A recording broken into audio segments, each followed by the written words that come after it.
श्रुतिस्मृतिपुराणानाम् आलयं करुणालयं नमामि भगवत्पादशङ्करं लोकशङ्करं लोकशङ्करं समस्तजनकल्याणे निरतं करुणामयं नमामि चिन्मयं देवं सद्गुरुं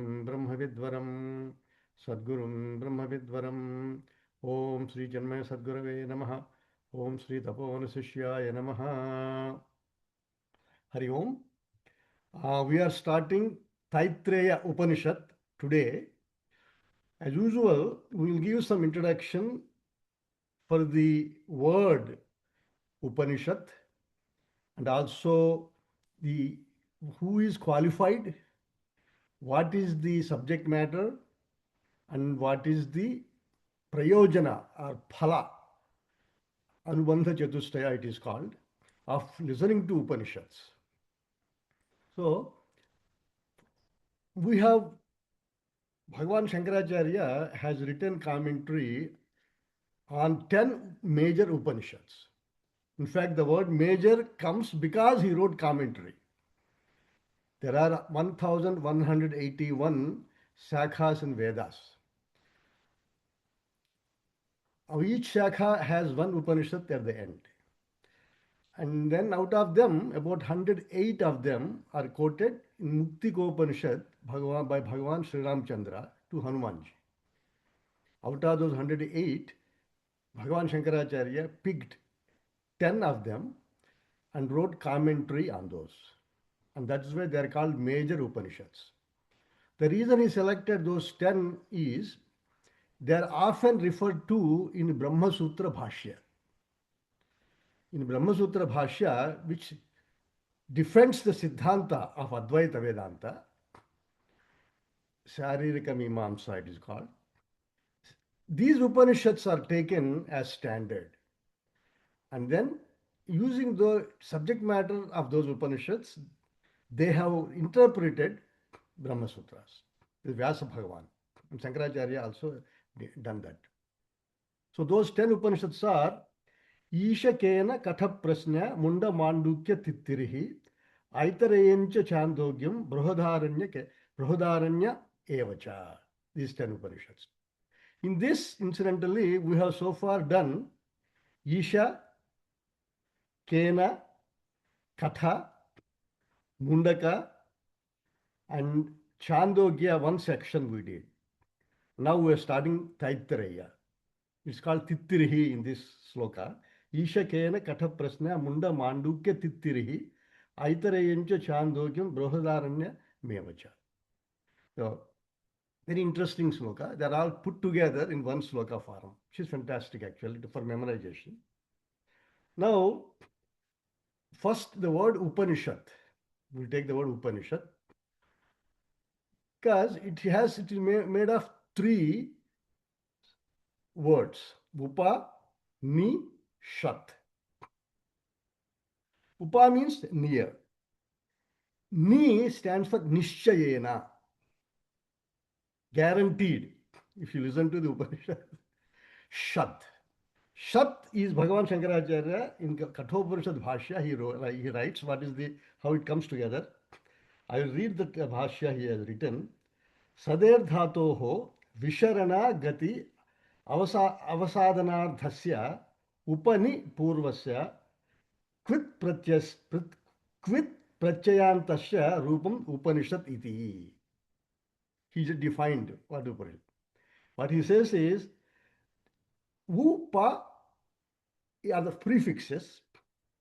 Upa, Ni are the prefixes, and then Shat is the last.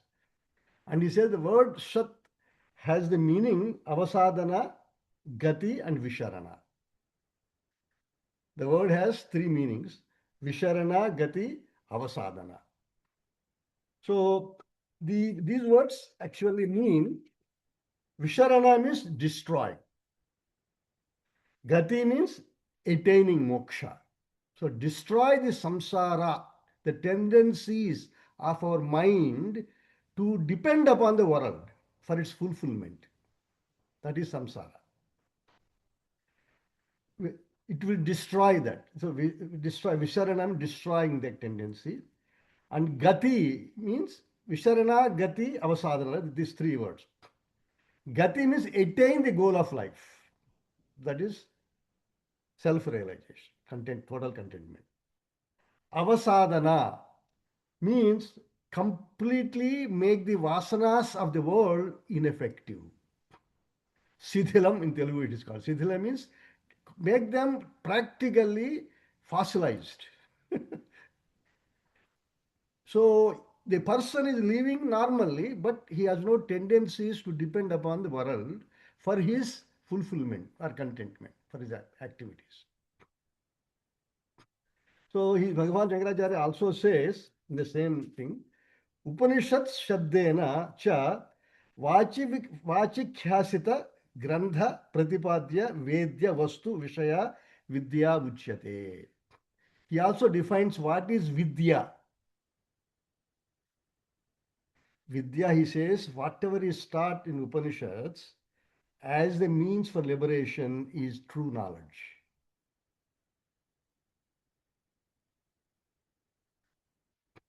So basically, first of all, it destroys samsara, and then the true knowledge is what is taught as the content of the Upanishads. So Brahma Vidya, it is called. So Shankaracharya in his or Upakrama Bhashya, it is called, introductory Bhashya for Taittirya Upanishad. See, actually, Shankaracharya has written Bhashya on this. I think some people say the first Upanishad he has written as Bhashya. Then Sureshwaracharya has written Vartika on this, notes on this. Vidyaranya has written also Bhashya in Sloka form. Shankarananda, Vidyaranya's guru, I believe, he also written. So this is very famous. You know as we hear the Upanishad. So in the Upakrama Bhashya for the Upanishad, Bhagavan writes, see, in his language it is very powerful. So he writes three mantras first. He says, Yasmad Jnatam Jagat Sarvam, Yasmad Jatam Jagat Sarvam, Yasminneva Praliyate, Yenedam Dharyate Chaiva, Tasmai Jnanatmane Namaha. Bhagavan himself says Jnanatmane Namaha. That pure knowledge, self-aware being. Namaha. I am prostrating to that. And then he gives the explanation for those. Yasmat, from that awareness being principle, pure being awareness, existence principle, Yasmat, from there, Jatam Jagat Sarvam. The whole universe is born. Amazing. In our own pure being that has no dependence on external existence, you remain as infinite consciousness. You are the support of the whole universe. Universe does not exist unless you first exist. That you is Atman, Sarva Vyapaka, in which whole thing arises. Yasmad Jatam, Bhagavan himself is Yasmad Jatam Jagat Sarvam. From you, your own consciousness. World, in that world dances. The moment you attach to something, you become that. But if you don't, you are that pure, essential oneness. Yasmad Jatam Jagat Sarvam. Yasminneva praliyate, in which the world again dissolves. When you are in deep sleep or in samadhi, in that awareness alone, the whole world again dissolves. Or when you are in samadhi or in deep sleep. Deep sleep is unfortunately you don't have jnana. In samadhi you have jnana that world has no reality other than me. With open eyes also you can have samadhi. Yasminneva praliyate, in which only when the world also dissolves. Ena idam dharyate chaiva. because of which the world gets its sustenance, support, dharyate, gets its support.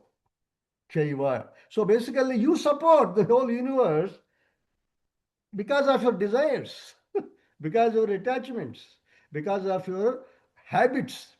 But when you are that nirmala swabhava, world doesn't have any existence, you become infinitely free. Tasmai jnanatmane namaha, that pure essential self. Atma means pure self. Jnana means awareness included in it, not deep sleep. Thus, for that awareness, infinite presence, in which world arises, in which world dances, I am prostrating. This is how you, Upakrama Bhasha. Upakrama means beginning, words. Then he, three slokas he wrote. Yehi ime gurubhihi purvam padavakya pramanatah vyakhyataha sarva vedantaha tan nityam pranatosmi aham.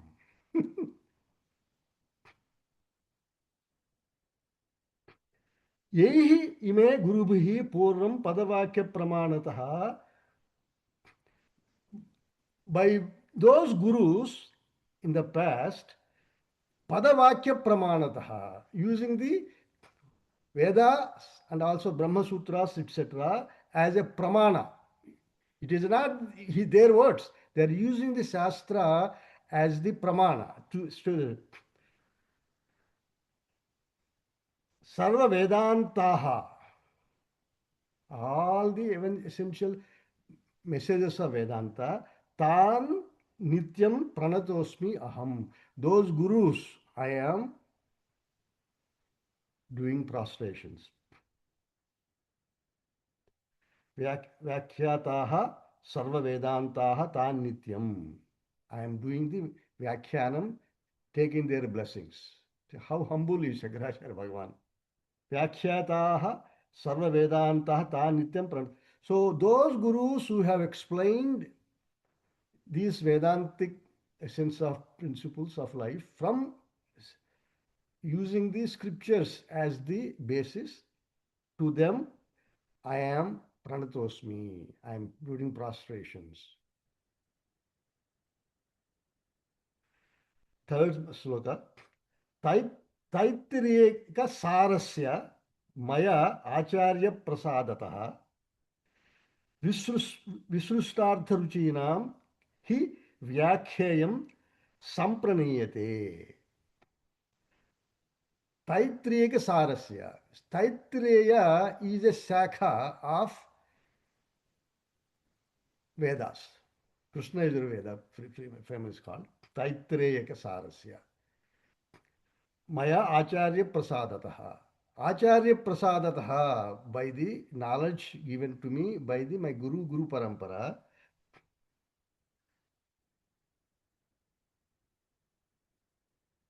Using that, Taittirya Sarasya, the essence of Taittirya Vedas, Taittirya Shakha, which is the Taittirya Upanishad in this context. Vyakhyayam, I am going to write the commentary on it.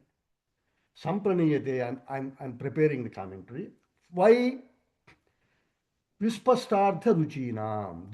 For those who are interested to understand the message, for their clarity, I am writing this. So if you follow Taittirya Upanishad, the whole thing is understood. Basically, it's the same. So, Upanishad. So basically here the message is already given. It destroys the samsara and also it takes you to the essence of the Upanishadic teaching. The Upanishad teaching is what? Number one, it connects you with your own self. Okay. Now, he continues the Bhashya, in which he says, why, if it is that simple, not that simple, but if it is, what is the obstacles for me not knowing the message of Upanishads? So we listen to a lot of Upanishads. And the basic obstacles are now I will, before I read the Bhashya, I will explain some reasons. Then I will go back to Bhashya. The basic reason is we are preoccupied with our mental vibrations. The mental vibrations are born very innocently because we project happiness into them. Because we project happiness into them, we depend upon them for our happiness. So we first create agitation in our mind, thinking of a particular object. When the object is attained, temporarily the mind stops. And then we feel happy. Then that happiness we attribute it to the object. But before you even met that object, you didn't have the vibration to start with. So Vedanta Shastra, what it does is, even if there are objects, if you don't react, it does not bind you. So fundamentally, there are 7 steps that are happening here. The first thing is, we do not know who we are. He will address this in the Bhashya. Before I go there, I will summarize. We do not know who we are. Then we start looking to do something because we have vacuum. We want to fill it. That something, that vacuum that's trying to fill is called ahankara, ego. It's trying to fill. So then what it starts is, it says that ahankara creates mine, you and yours, me and mine, to depend on. I and mine, you and yours. That separation it creates. That's why ahankara is pointed like this. Ahankara. So then you have to support that system. That supporting system, it creates desires. All happens by looking at the world. We want to be like that, want like this, want like that, our mind operates. Then the desires lead to action. Then that action has a immediate effect, drashta phala it's called, adrishta phala, unseen effect. That two, it has two components. Drushta phala means, suppose you donate to somebody, you see that fellow happy. That gives you happiness. Also, you accumulate punya, adrushta phala, which you gather in the next life or later on in your life. You teach somebody or you support some organization, and then you have drushta phala, the organization grows, and then they have more students, and then you feel very blessed. That is drushta phala. Adrushta phala is, in your next life, you get support for your education. You get wealth, like that. Both of them have there. But then adrushta phala gives you janma, rebirth. So sukha dukkha both have, if somebody hurt somebody, papaya parapenanam. If you unnecessarily hurt somebody, then it will come back to you as adrushta phala. Punyaya parasevanam. Hitardhaya, parahitarthaya, punyam. You know, this is how it works. So this law of action reaction works. It's always in play in life. So 7 steps are there. Starts with ajnana.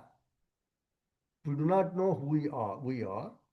And then ahankara comes out. Ahankara is a reflection of actual bimba in the mirror of ajnana. So like reflection in the mirror of ignorance, ahankara, is the ajnana. So somebody self-realized, he sees everybody the same. His mirror has become pure because he doesn't stop anything. But ahankara stops everything. His mirror is contaminated. So he does not see his true nature as he is. He's seeing through the mirror of ahankara. That creates waves of desires. Me and you, separation it creates. Those waves of desires, in order to pacify them, you do action. And then that action leads to karma phala. That karma phala leads to janma again. So what is the so basically the Vedanta Shastra tries to first put it into perspective that you have to look at life differently. It says karma as fundamentally has defects. Just like I explained now, it binds you. Predominantly, three are mentioned. Three doshas are predominantly mentioned. Those three doshas are dukkha mishritvam. To attain anything, you have to work very hard. It does not automatically happen. If you want to become an engineer or you want to become a physician or whatever, a businessman, you have to take a lot of risks. You have to face a lot of disappointments. It's not automatically karma means everything is not rosy. So you see, fundamentally, all the activities, because there is ego behind it, they are filled with disappointments and appointments. So dukkha misritvam. For every one success story, there are 10 failures. So the same thing in our life also. Many things we want to achieve, but we don't achieve. Many things we attain with a lot of problems. So karma itself is dukkha mishritvam. And secondly, aptrupti karatvam. What basically karma is, you attain something, but you don't feel content. You want something more. Suppose you feel I should have bought more stocks. Now suddenly it doubled, I should have more stock. So you don't never feel contented because this is the nature of the world. Aptruptikaratvam. Third is bandhakatvam. You get whatever you suppose you develop a standard of life. Now you are bound to it. If that standard of life drops, you feel pathetic. So you are never free, even though you achieved something, but that has itself become a liability to you.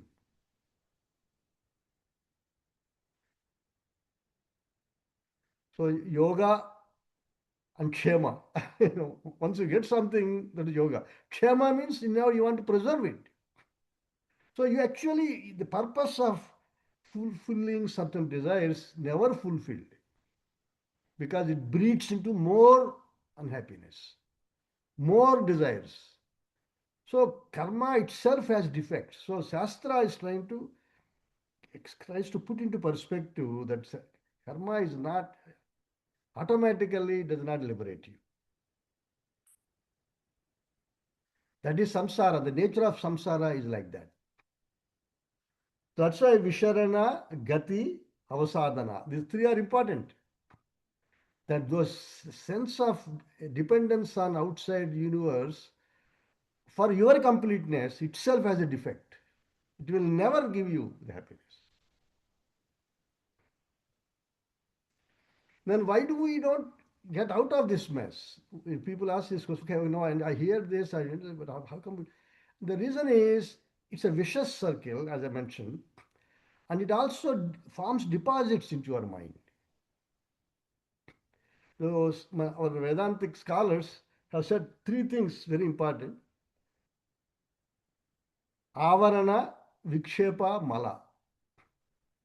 I mentioned this in the past, but I'm putting them together. So, first of all, we do not know who we are. So, we start stirring our potentiality. in a person who is Sthita Prajna, all the potentiality remains in him as though the potential energy is always content. Compulsively has no thoughts. Everything is like in a potential state of being.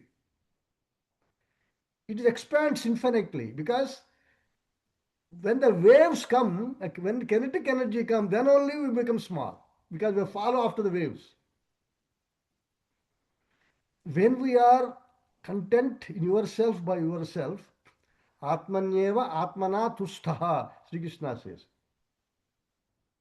Arjuna asks a question, can you define, can you explain how is Sthita Prajna? He used three characteristics. First characteristic is Prajahati yada kaman sarvan parthamanogatan atmanyevatmana tustaha sthita prajnastadochyate.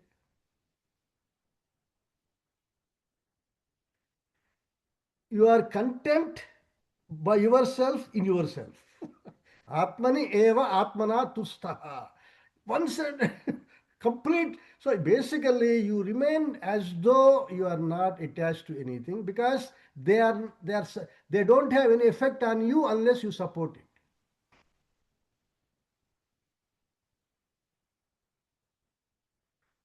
Sita Prajna, he knows that world does not give you happiness. Then he has asanga. Waves come, but he is not attached to them, like space. You become like infinite. Once you withdraw your attention to yourself, you are although like a potential energy. You are not dead. You are happy in yourself. Ultimate happiness is in you by yourself.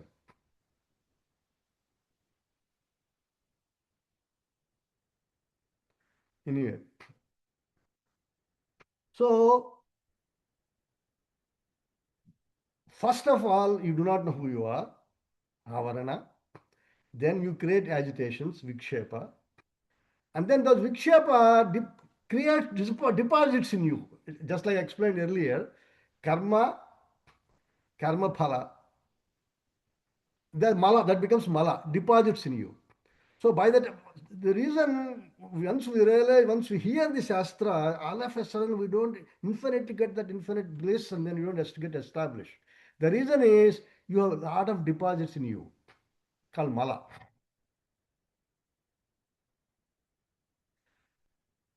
And then the mala deposits are caused by the earlier vikshepa, projecting happiness in so and so things, then they become as mala into you. That house, this house, that stock, like that your mind is, and all of them create mala in you. Now, all of them is fundamentally caused by avarana, ignorance of who you are.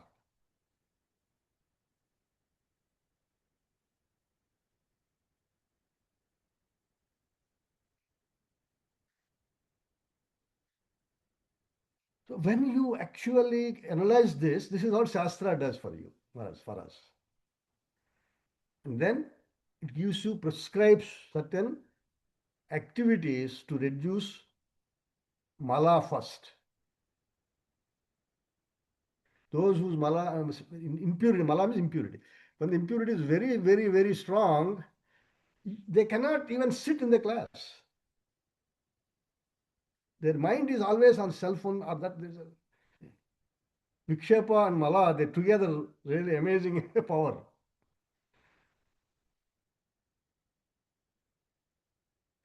So, what they suggest to the solution for these problems is first Mala has to be addressed by Nishkama Karma.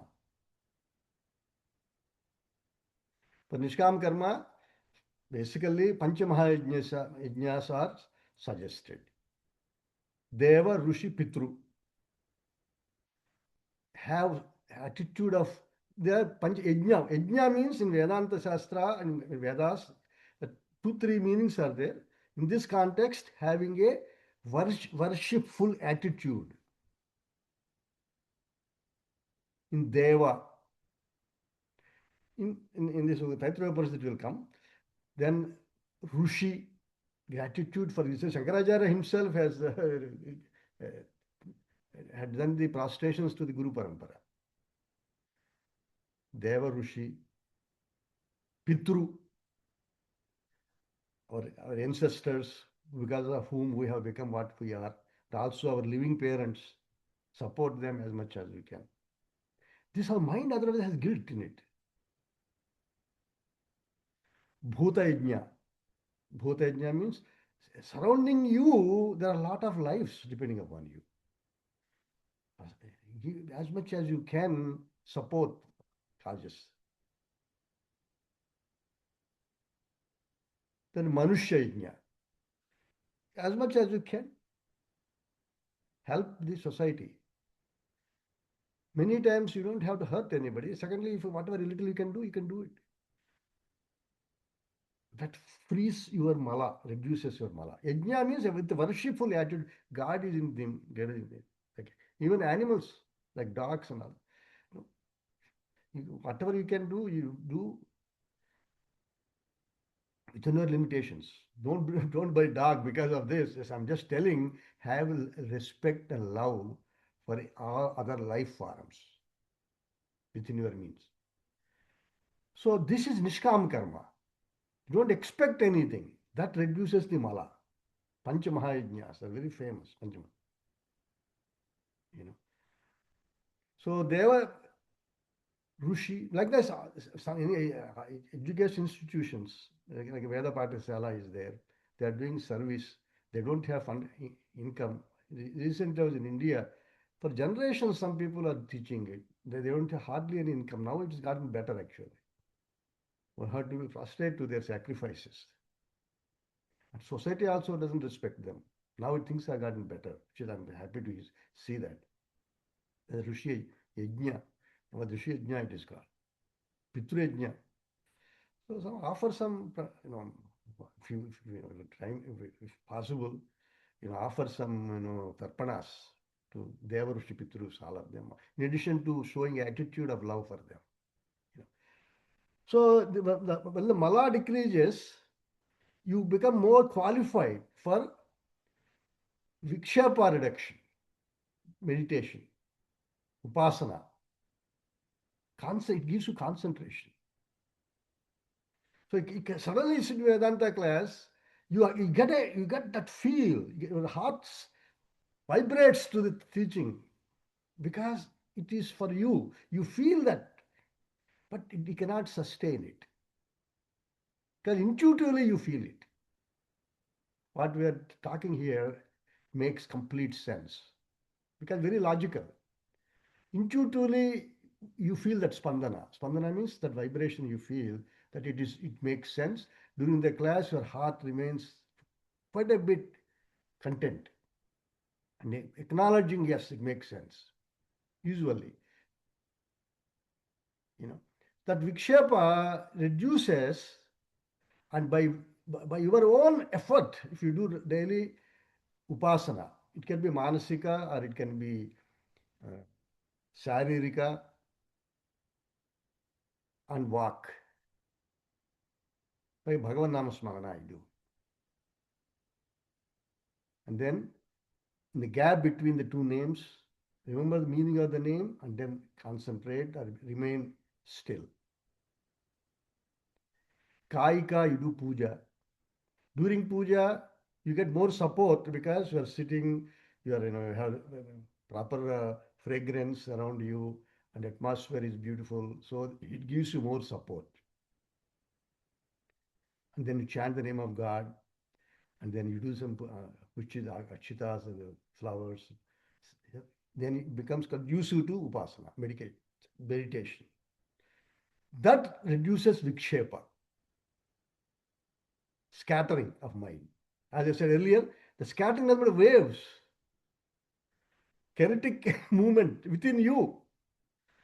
You go after it. Some people, recently I have come across an audio, somebody who is very famous teacher. He equated potential energy to Ganesh. Because everybody starts with pure existence presence as potential energy. Everybody starts with that only. In deep sleep, when you wake up, you are completely in a potential energy state. No vikshepa at all. Then kinetic energy takes over. And he says that is dharmic kinetic energy he equates with Kartikeya because it destroys Rakshasas. It's a beautiful analogy. And he explained the reason also. He said Ganesha has actually, there is a competition between Ganesha and Kartikeya.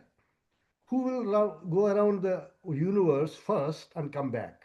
They also should visit all the temples and tirtha. Tirthas means where there is a temple and there is also a nadi. You took bath and then you also visit the temple, do take the blessings and then go to, like that all over the earth. You come back. Whoever comes back will get this special fruit. The competition starts. Kartikeya goes on his peacock. As Ganesh Bhagavan remains thinking about it. And then what he does is he goes around his father and mother, Parvati Parameshwaro,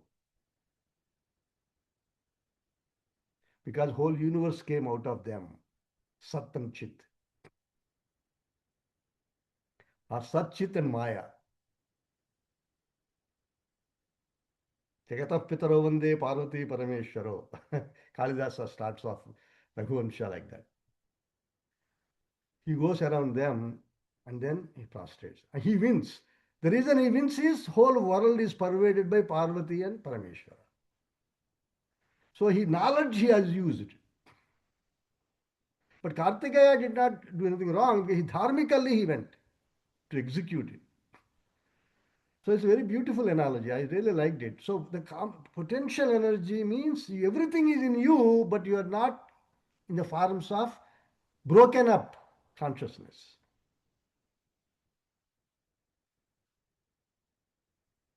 So totality of existence, when it merges into yourself, then you have all the energy. Mother and father are with you, but you are content.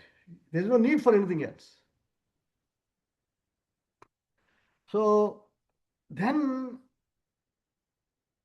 once your mala reduced, vikshepa reduced by meditation and concentration and upasana, and then avarana, the layers that correct who you are, that when you hear that Sravana, Manana, Nitidhyasana, this is that class.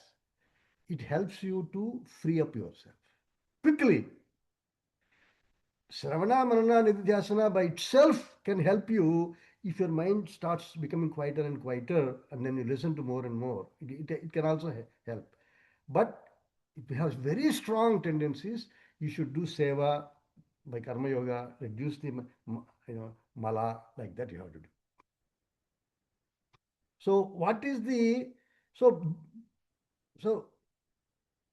the Upanishad itself promises the vasana, samsara will be destroyed, you attain moksha, and you also render all your tendencies as though they become fossilized. But if it doesn't, it's happening, but it's happening too slow, this is the reason. So qualifications for adhikari is you should have serious, sincere effort in doing your best, in doing the panchayajnas that I mentioned. And then you should do Sravana, Manana, and then you also should do Upasana to some extent. Then you make rapid progress and you will get out of the vicious cycle. Clarity will become natural. See, our problem is our clarity is not natural. Our clarity is on material world. But then material world is itself is not fulfilling. That clarity has to be there. While you are in material world, you do your duty because you are getting paid. That is also part of the Pancha Mahayajnas. Responsible living. Then you should focus on when you are free, you do the meditation and dhyana. So that's the basic thing. Now, the Upanishad itself, that is the effect of Upanishad is it destroys the samsara and then it helps you to get over the problems. Now, Taittirya Upanishad, it's called Taittirya Upanishad. There's an interesting story behind this. The name Taittirya Shakha is from Krishna Yajurveda. The story is that when Veda Vyasa has divided the Vedas into four parts, Yajurveda, Rigveda, Yajurveda, Samaveda, Atharvana Veda. Four. He separated into four because the volume literature has become so huge. 1181 sakhas, huge. People were not able to comprehend all of them. So he grouped them into four. The subject matter is still the same, but presented from the different perspectives. So he has given Yajurveda to Vaishampayana, Rigveda to Paila Maharshi, Samaveda to Jaimini Maharshi, Atharvana Veda to Sumanta. The four. So these four people frequently used to have some conferences once in a while, then discuss how this work is going on, and then they used to have a Meru Parvata, they used to meet. This is a story from Mahabharata and also from Vishnu Purana. Somebody gave me a good reference today. So then the problem is once they said, if you don't show up, because the Guru Parampara, Guru Vakya, we are maintaining this tradition to compare our notes and also have this meeting every. Once what so happened for Vaishampayana, he could not attend because of his father's Shraddha Sharmani. They apparently. So he knew if he don't go, he's performing an offense. Actually, it's called Brahma Mahapata. Brahmahatya Papa. Apparently, that's what they decided. If you don't show up, because it's so important, you get a Brahmahatya Papa. So he had a conflict. He could not know how to get out. Those days, cell phones. It's not. So whatever may be the reason, he could not communicate it. So they had a issue with him. So, but he got the Brahmahatya Papa. He got. So then he has called upon his students. They are all very great students. And then I need to do Prayaschitta to get out of this Brahmahatya Mahapapa. So can you please help me? So all the students started. Then there is one famous student among them. His name is Yajnavalkya. Yajnavalkya actually, Yajnavalkya. Yajnavalkya saw the others, and he is a very, very, very great maternal nephew apparently of Vaishampayana. He is so advanced. He saw other students making a lot of mistakes and he did not know what to do. So he told them, went to Vaishampayana, and then in an arrogant way, he communicated to him that they are not capable of doing this Prayaschitta properly. Just leave it to me, I will take care of it. Vaishampayana did not like it. He told him, no, no, no, everybody should do it. But he said, no, no, they are not capable. Finally, Vaishampayana said, you have become too arrogant with the information, knowledge you have gathered from me, and it's not appropriate you talk about other students like this. So you vomit all the knowledge that you got from me. See, in those days, the teaching is done orally, and then students also used to orally recite. So basically, vomiting here indicates you stop, you get everything out of you and get lost. So apparently, the story goes like this, and he actually did that. He has vomited through his power of Upasana Shakti. He has vomited all the knowledge out because Guru has ordered him. So some blood, some food, and everything. He digested everything. So the digested material came out. So he is Yajnavalkya is a really great Mahapurusha. He vomited everything. So then Vaishampayana told other students, okay, now this is the material directly available to you to observe. And he has given them permission to convert into Taittirya birds. Taittirya birds, the translation in English is partridge. Partridge. I don't know how they look. I searched in the internet. They have some interesting pictures, partridge. You know, they look like a mix of dove and then uh, you know some birds that we see in the forest. So very interesting appearance. You know, that bird, partridge, it's called Taittirya. So they have become Taittirya. Apparently, the Taittirya birds, they eat fast and then they quickly move very fast. So they grasped the message of the Krishna Yajurveda. From that time, it became Taittirya Shakha because Taittirya birds have observed it and recited back. So it became Taittirya, like that. You know, so Taittirya Shakha it has become. Now Taittirya Shakha's Upanishad is Taittirya Upanishad. Okay. So every Shakha has one Upanishad. Now what happened to Ajnavalkya is important because he is also a great saint. He felt remorseful and he went to Himalayas and then he did serious tapas on Surya Bhagavan. And he said, I have lost all the rights to the Krishna Yajurveda. Kindly bless me with knowledge. So Surya Bhagavan appeared to him as a Vajasaneya, means a horse, and gave him Sukla Yajurveda. So that's why Yajurveda has two. One is Krishna Yajurveda and is Sukla Yajurveda. The name Krishna means also dark, dirty, like that it can be taken. That's why, because it is taken off from the vomit. So the Krishna has come. Sukla means untouched by vomit, means white.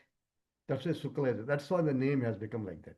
So Yajurveda split into Krishna and Sukla. So Krishna Yajurveda, we did one Upanishad before, Kathopanishad. It came from Krishna Yajurveda only. Now we are doing the Taittirya Upanishad. So the name comes from that origin. Taittirya birds have grasped it and then propagated. So Taittirya it has become. That's the story. Now from the Sukla Yajurveda also we did one Upanishad, the Ishavasya Upanishad from Sukla Yajurveda. And then he also famous Upanishad, one more Upanishad from Sukla Yajurveda is Brihadaranyaka Upanishad. You know, just to kind of complete the story, I'm mentioning this. Then what is the effect of mastering and reveling and owning this teaching? The effect is Atyanta Dukkha Nivrutti and Paramananda Prapti.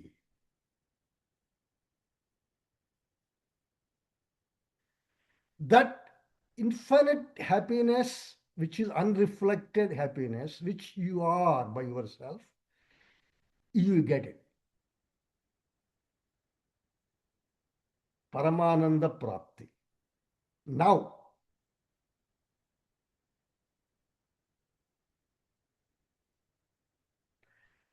and also the corollary of this is Dukkha Nivurti, Atyanta Dukkha Nivurti also takes place. Atyanta means eradication of tendencies for Dukkha. Means depending upon the world, will stop, will cease, completely will cease. And you reveal Atmanevatmana Tustaha. You be that all the time. Even when the vibrations come out of you, you see them as your temporary activity, not you're dependent on it.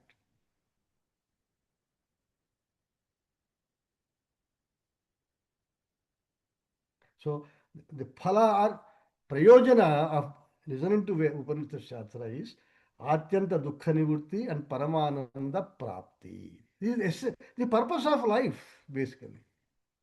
We are looking at the wrong place. We lost happiness and we are looking at the wrong place. So in Taittirya Sakha, no, 7th, 8th, and 9th um, you know, chapters are called Taittirya Upanishad. The 10, apparently 10 adhyayas, Taittirya Sakha. 7th, 8th, and 9th adhyayas are Taittirya Upanishad. 7th is called Sikshavalli, 8th is called Brahmanandavalli, 9th is called Bhruguvalli. You know, so you see, Valli is the name of the Adhyaya, Upanishad name. Then each Valli also has some paragraphs. They are called, Anuvaka. So Sikshavalli has 12 Anuvakas, Brahmanandavalli has 9 Anuvakas, and Bhruguvalli has 10 Anuvakas. Total 31, like paragraphs. 3 essays, each one of them has some paragraphs, you can say. That's right.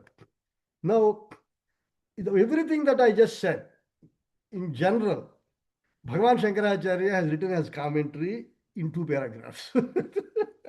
So I just want to, if we have a few minutes time, I will just catch up with that. Then we will conclude today's talk. He says, Nityani avagatani karmani upatta drutakshayardhani kamyani cha phalardhinam purvasmin grandhe. He's saying, in the earlier part of the Taittirya Sakha, now he is talking about Upanishad. The earlier part is called Brahmana and Samhita. In that part, the Nitya Karmas, which will be helpful to destroy our, what you call the Sanchita Karmas, are taught. Like the Panchabhayajnas I mentioned, they destroy our Sanchita Karmas, our Prarabdha Karmas, Adrushta Karmas, they destroy. That was taught in the earlier chapters of the Taittirya Upanishad, Taittirya Sakha. Not only that, Kamyanicha Phalardhina Purvasmin Grandhe. Even the desire prompted actions, how to get Putra Kamyakshi, how to get will, Kamya Karma also described, Purva Grandhe, in the first 6 chapters. Has been talked about. Now he is giving introduction to the 7th chapter now. So earlier part is given for reducing your mala and vikshepa.